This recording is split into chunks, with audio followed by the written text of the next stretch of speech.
The board of directors speaks about Bob Chapek. Chapek speaks about one of his executives. Meanwhile, Disney fans wonder, what does all this mean? What is the future of the Disney company? We're going to talk about that next on Fresh Baked.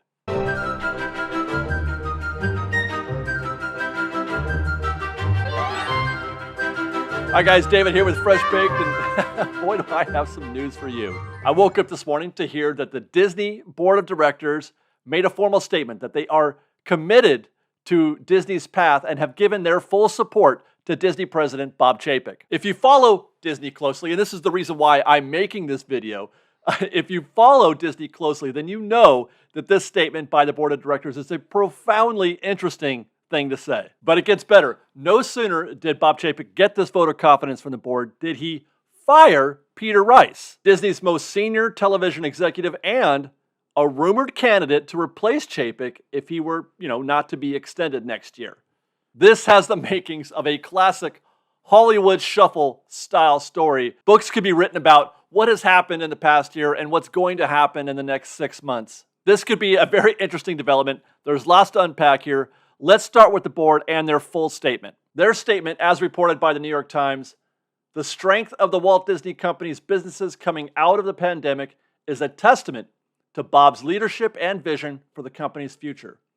In this important time of business growth and transformation, we are committed to keeping Disney on the successful path it is on today. And Bob and his leadership team have the support and confidence of the board. His leadership team, by the way, that included Peter Rice and George Morrell, who was also fired a couple weeks ago. We're going to get to that in a little bit. Now, when I first heard this statement, I was a little bit shocked, I got to say. I wasn't expecting them to say anything at all until February next year. That's when his contract is up.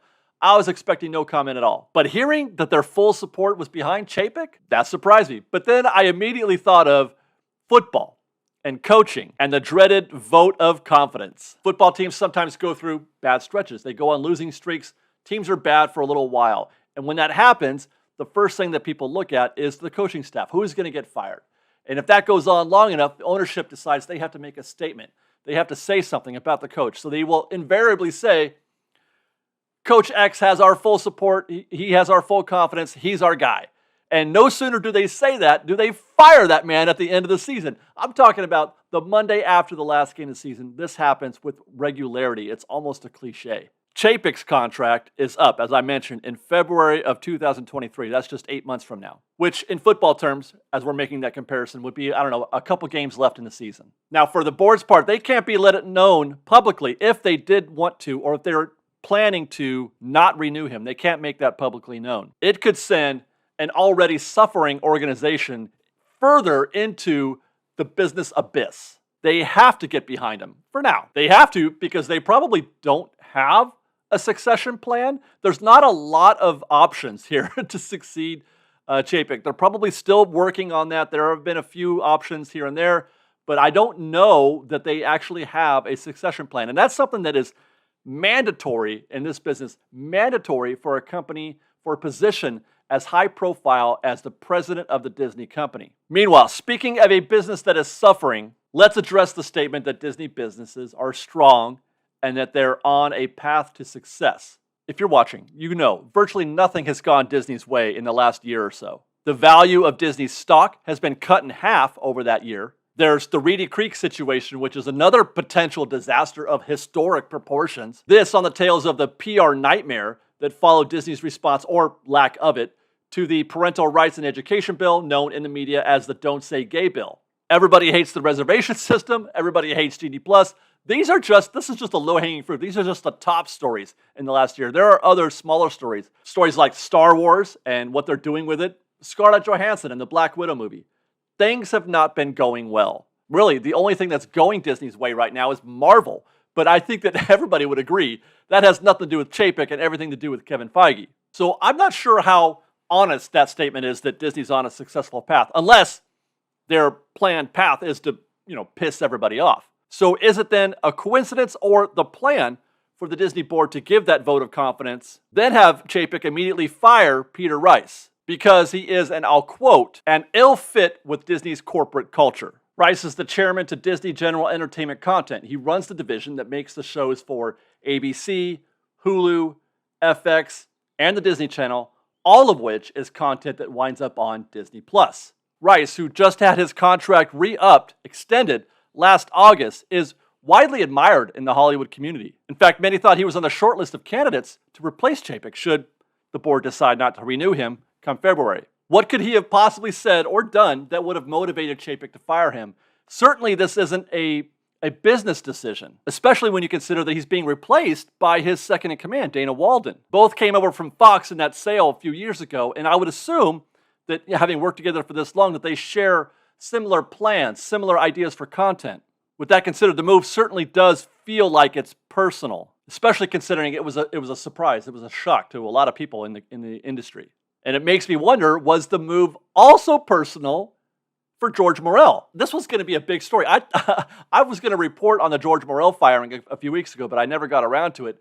Now's my chance to talk about it. Morrell was the head of public relations for Disney, and he was let go in the wake of the Don't Say Gay response and the Reedy Creek situation. Was he responsible for what happened in Florida, or is he the scapegoat? It could go either way, really, because Disney's response to that situation, somehow, impossibly, they managed to upset both sides of that debate.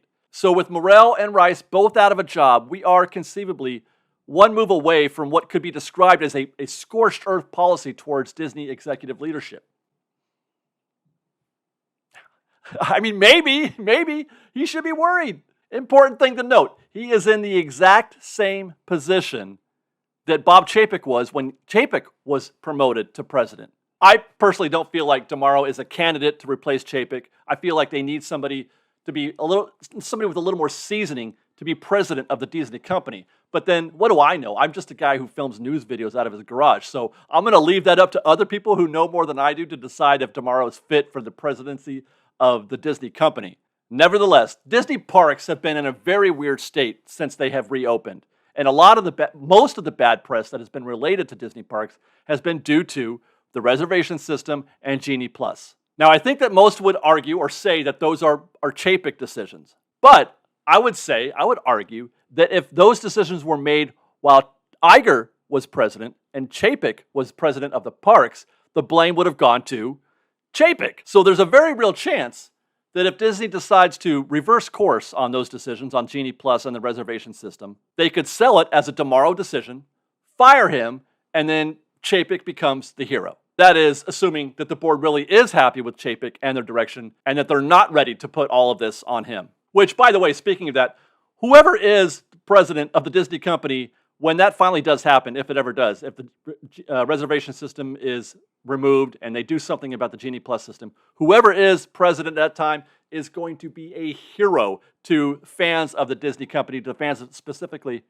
of Disney parks. We're talking about statues built in his honor, whoever does that. Now, the alternative, though, to that is that the Disney board views Chapek as some kind of hatchet man. Do all the dirty work in the post-Iger pandemic era, take all the blame, then let him go, and he leaves with a very nice golden parachute for his troubles. That possibility, though, seems a little less realistic to me anyway, because it does feel like Chapek is holding on really tight, very defensive about his position, and not one who knows what he is and knows what he's doing and knows what his future is with the Disney company. I do very much think he wants to be president of Disney. So the next 6 months are going to be a fascinating time to watch for a number of reasons. Obviously, you've got the Chapek story, you've got Reedy Creek, and you've got the Magic Key lawsuit.